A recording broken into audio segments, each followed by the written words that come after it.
La mañana, en directo. Le agradezco la comunicación al ex viceministro de Régimen Interior y Policía, Emilio Rodas, que nos concede estos minutitos. Renuncia, cambio, ¿qué fue? Él nos va a explicar seguramente. Lo cierto es que ayer fue posesionado otro viceministro de Régimen Interior y Policía, Nelson Cox. Dejó el cargo Emilio Rodas. No deja de ser sorpresiva esta situación. Don Emilio, un gusto saludarlo, buen día, bienvenido, gracias por estos minutos. Don Emilio, ¿qué fue lo que pasó? ¿Una renuncia suya o determinaciones de instancias superiores que deciden este cambio? Queremos escuchar su versión, don Emilio, bienvenido, adelante. Bueno, lo que ha ocurrido ayer es, me han sustituido, no fue una renuncia mía, aunque a tempranas horas del día se me pidió la renuncia, pero decidí no presentarla porque no era una determinación personal mía el irme del viceministerio. Entonces, ha sido una decisión del presidente, imagino. No se me han explicado las razones, pero ha ocurrido de esa manera, ¿no? De manera intempestiva, algo incómoda, porque cuando hay este tipo de transiciones uno por lo menos debe tener el tiempo de dejar las cosas ordenadas. Es necesario, ¿no? Pero bueno, es otro momento de la institucionalidad estatal que hay que comprenderla y en adelante desear que los compañeros que asumen lo hagan mejor que uno, ¿no? Bueno, don Emilio, usted está siendo bastante claro y eso me parece importante. Le pidieron la renuncia en horas de la mañana y usted no la presentó porque no era su decisión personal renunciar. ¿Fue el ministro Eduardo del Castillo que le pidió la renuncia, don Emilio? Así es, me convocó temprano en la mañana, después que habíamos tenido un contacto con los medios, para comunicarme que era una decisión del señor presidente, ¿no? Porque para que lo hagamos de manera más tranquila, podemos avanzar con una renuncia. Pero yo le expresé a él que no lo iba a hacer, porque las cosas tienen que ser como son, pues, ¿no? Si hay decisión de alguien, así tiene que ocurrir, no aparentar otra cosa. Entonces, las razones que el presidente haya tenido, está en todo el derecho, la prerrogativa de poder armar sus equipos de trabajo, y eso lo entendemos perfectamente. Pero lo que no entendimos fue que hagamos de una forma algo que estaba ocurriendo de otra, ¿no? Don Emilio, queda claro en una circunstancia como esta y con estos elementos que usted explica, don Emilio, queda claro que algo no le gustó a alguien.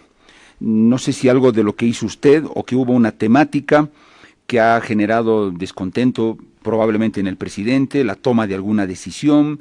No sé si de por medio está esta cuestión de la ley de ascensos a los generales. ¿Usted tiene algún elemento, una pauta, don Emilio, de algo que usted pudo haber hecho, de alguna posición que pudo haber asumido como viceministro o decisión que pudo haber tomado, que abrió un espacio de controversia con el ministro inicialmente y luego trascendió hasta el presidente, don Emilio? Yo creo que es un tema de estilo de conducción del ministerio, ¿no? Yo soy más de armar equipos de trabajo, de coordinar, de articular.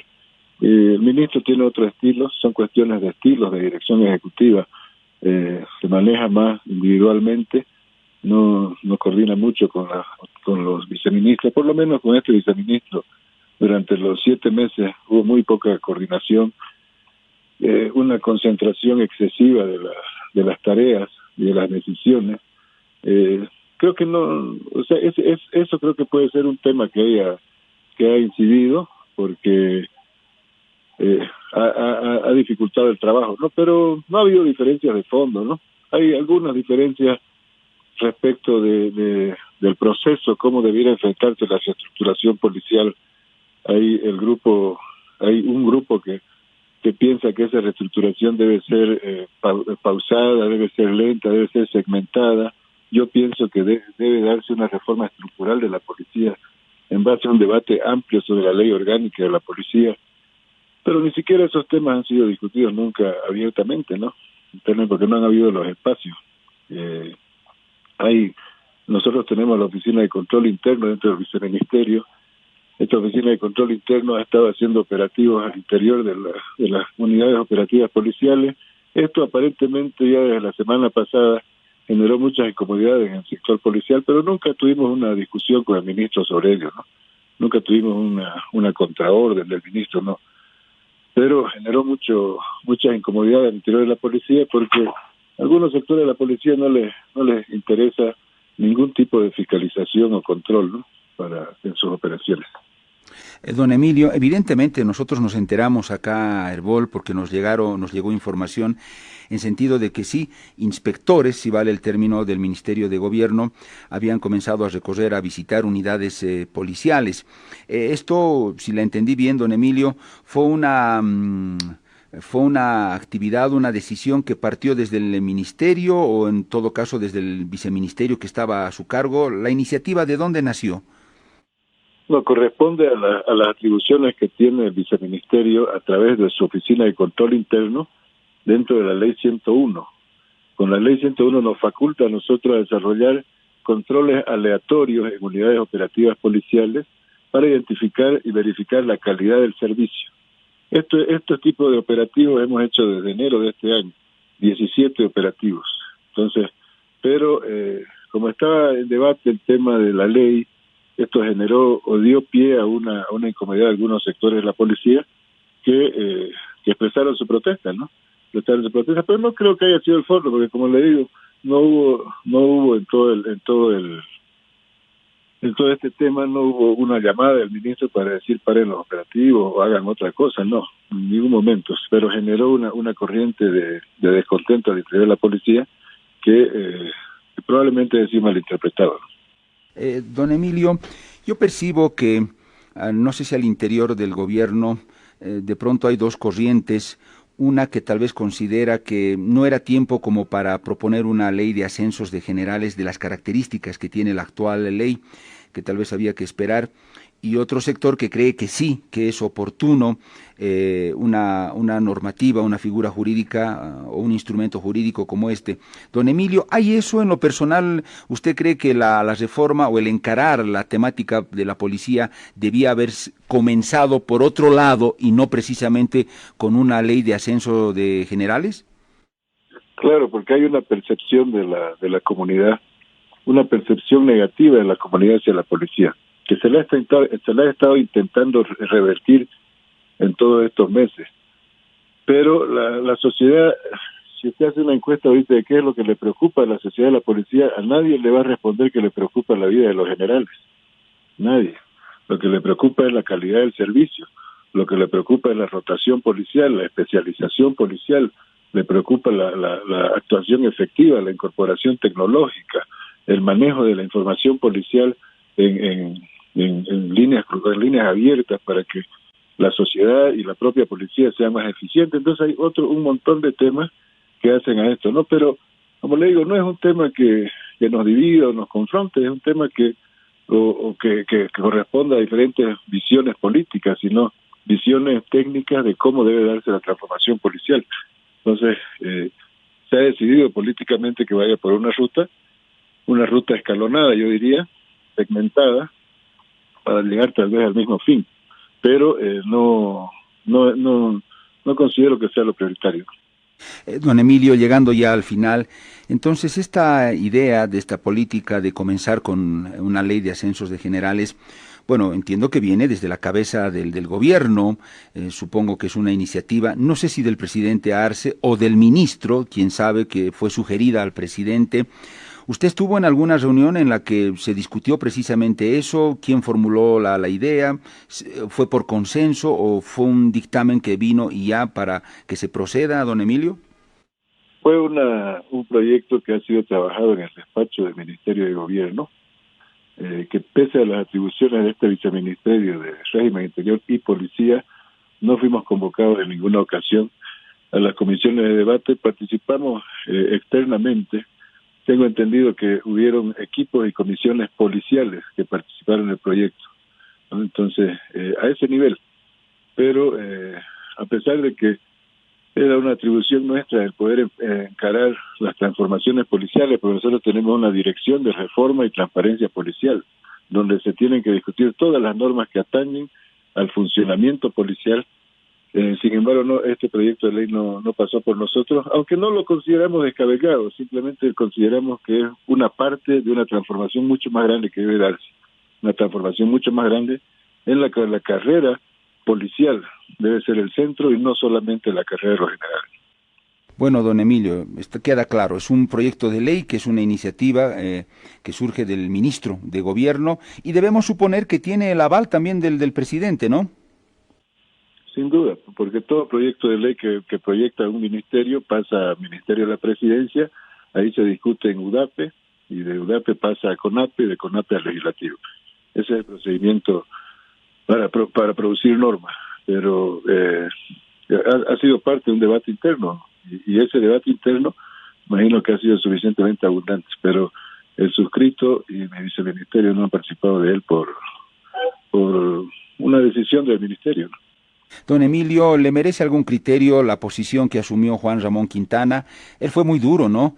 Él dice, ¿cómo es posible que vayamos a premiar con más generales a la policía cuando nos dio golpe, nos persiguió, nos torturó, en fin? ¿Usted comparte todo o parte del criterio de Juan Ramón Quintana, que hizo conocer una crítica pero rotunda a este proyecto de ley? Es que yo no comparto la opinión del compañero Quintana, porque el tema de la transformación y reforma policial no puede estar sujeto a las visiones a las visiones partidarias que tengamos. El problema de la policía, la seguridad ciudadana, la seguridad pública es un tema estructural de la sociedad boliviana, y todos los bolivianos debemos tener un enfoque general. En eso no estoy de acuerdo, en que sesguemos nuestro punto de vista en este debate en base a lo que ocurrió en noviembre de 2019. Porque ese hecho es un hecho aislado, y para eso debe funcionar el régimen disciplinario y la justicia. Lo que ocurrió con algunos policías en el 2019 debe ser sancionado por el régimen disciplinario policial y la policía y la justicia, pero la reforma policial debe tener un enfoque mucho más amplio. Estoy de acuerdo con él en que no es lo que le importa a la comunidad en este momento, sino otro tipo de transformaciones policiales, pero no estoy de acuerdo en que ceguemos el debate respecto de la conducta de algunos policías en noviembre del 2019. Emilio, muy brevecito cierro con esto. ¿Qué va a hacer de usted? ¿Va a continuar en una vida orgánica al interior del MAS o cuál es su futuro? No, yo soy masista. Continúo en mis actividades partidarias, vuelvo a... Don Emilio, continúe usted. Yo le había preguntado cuál va a ser su futuro. Usted me dijo que es masista. Me imagino que va a continuar en la vida orgánica del partido o tiene alguna otra perspectiva hacia adelante, don Emilio. Sí, en lo político, claro, voy a continuar con mis actividades orgánicas. Me estoy volviendo a Santa Cruz la próxima semana para poder retomar mi lugar en las tareas que el instrumento me asigne, a nivel orgánico, a nivel político, y a nivel personal, a nivel técnico, vamos a trabajar con los gobiernos municipales del departamento de Santa Cruz para poder apoyar en la articulación de la gestión. Entonces, estamos trabajando esos dos frentes, siempre en el marco de la militancia, en el marco del fortalecimiento del proceso y del apoyo a los compañeros para que hagan gestión desde los lugares que el pueblo les ha asignado, ¿no? Don Emilio, apelando a la experiencia política que usted tiene y la trayectoria, le hago una pregunta ya mucho más genérica para cerrar e integral. ¿En qué momento está el MAS? Es un MAS que está nuevamente en función de gobierno, pero ¿cómo hay que mirar al MAS en este momento, actuando como gobierno? Está en una etapa complicada, se habla mucho de las corrientes al interior del MAS, de los que prefieren ir por la concertación, por la pacificación, la reconciliación, y otra ala que es mucho más dura, frontal, que prefiere los juicios, los procesos, en fin. Se ha hablado incluso de una ala choquehuanquista o de quienes están con David Choquehuanca. No sé, ¿cómo hay que mirar al MAS en este momento, un MAS nuevamente en función del gobierno? ¿En qué tiene que tener cuidado el MAS en esta nueva etapa y ciclo, don Emilio? Sí, yo creo que tenemos que aprender de lo que nos ha pasado antes, ¿no? Antes tuvimos un error histórico que fue confundir gobierno con proceso político. Es decir, todas las decisiones políticas se concentraron en el gobierno y los ministros y viceministros nos convertíamos en operadores políticos de hecho en el territorio. Entonces, eso nos llevó a que el momento de la crisis de 2019, nuestro gobierno como tal se encuentre confundido políticamente por la presión que hubo y terminamos sin conducción política. Pero cuando hubo el desbande del gobierno, producto del golpe de Estado, las organizaciones sociales terminaron desorientadas porque les tocó asumir ese rol de manera intempestiva, un rol que se le había negado en varios años de gestión de gobierno. Eso no podemos cometer el error. Una cosa es la conducción de gobierno, que es una tarea que el pueblo nos ha asignado como proyecto político, y otra cosa es el proyecto político, su fortalecimiento, su desarrollo, y creo que tenemos los cuadros, el presidente Luis Arce, el compañero Choquehuanca en la gestión legislativa, el presidente Arce en la conducción del Ejecutivo, el compañero Evo en la conducción orgánica del proceso. Creo que tenemos una estructura lo suficientemente clara, y esa claridad tenemos que tenerla para que no haya confusiones políticas, porque no es un tema de si hacemos gestión y recuperamos la economía o hacemos juicio. O sea, no es un tema de hacer una cosa u otra. Cada uno tiene su dimensión, cada uno tiene su campo de acción. Entonces, esas contradicciones políticas ficticias que se van generando se pueden ahondar si no clarificamos el rol que cada uno debe jugar, ¿no? Tenemos un conductor del Estado, que es el compañero Lucho, tenemos un conductor de la Asamblea Legislativa, que es el compañero Choquehuanca, y tenemos un conductor de la estructura y del instrumento, que es el compañero Evo.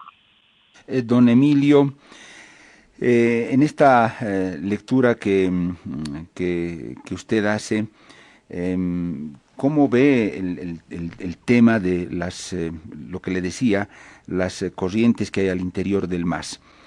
¿Le hace bien al MAS que se comience a hablar de que hay un grupo, una estructura del MAS, y no sé si del gobierno, que está ya trabajando para un Evo Morales 2025, un retorno, que esa es una de las grandes prioridades muy al interior del MAS? ¿Eso le hace bien al MAS, al propio gobierno de Luis Arce? No sé si usted lo ve a Evo Morales en una perspectiva de 2025, o deberán soplar otros vientos en el MAS.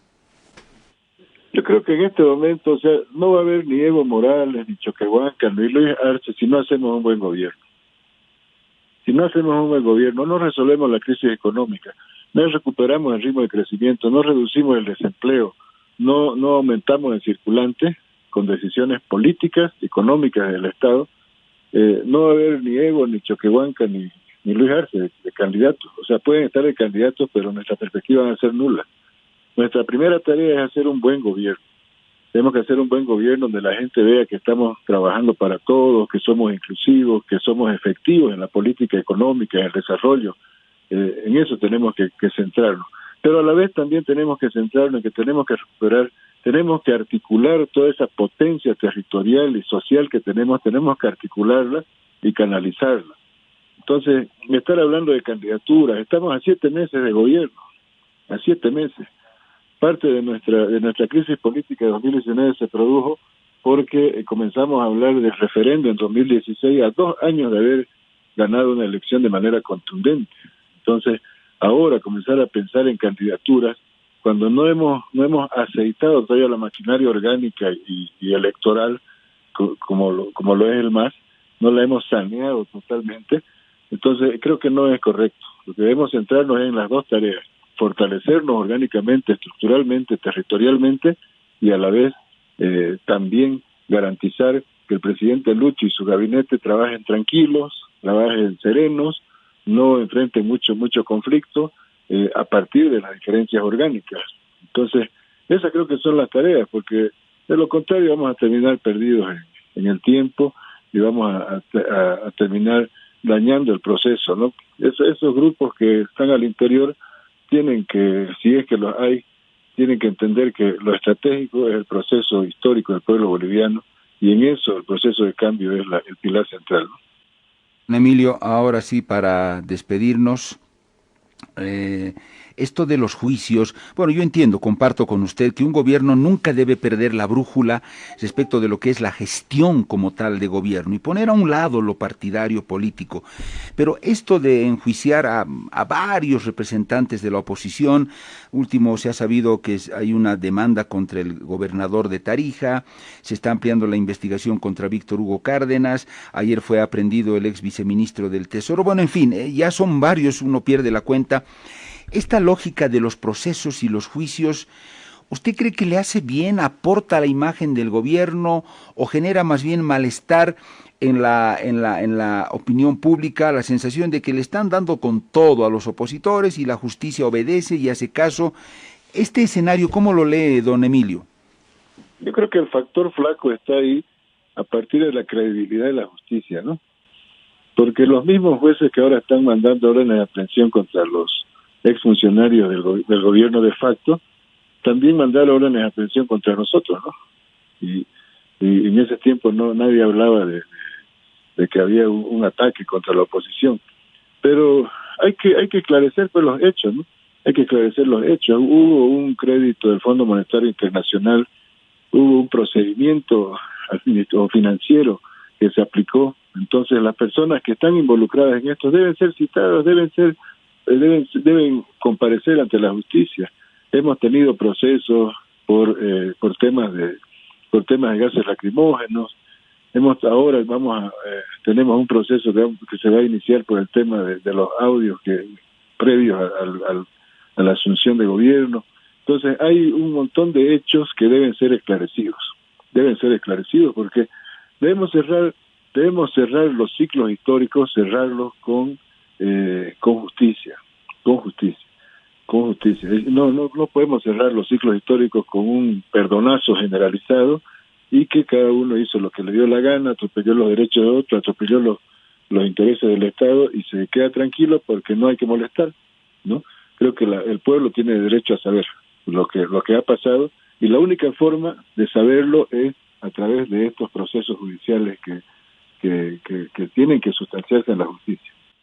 Pero también entiendo, don Emilio, en términos de equilibrio, que mirando dentro de casa, hablo de ustedes, lo que haya que investigar respecto de los errores, los delitos que pudo haber cometido el MAS, vulneraciones en una anterior gestión, si somos claros, íntegros y equilibrados, mirar todo y lo que usted decía, cada quien que responda lo que tenga que responder ante la justicia.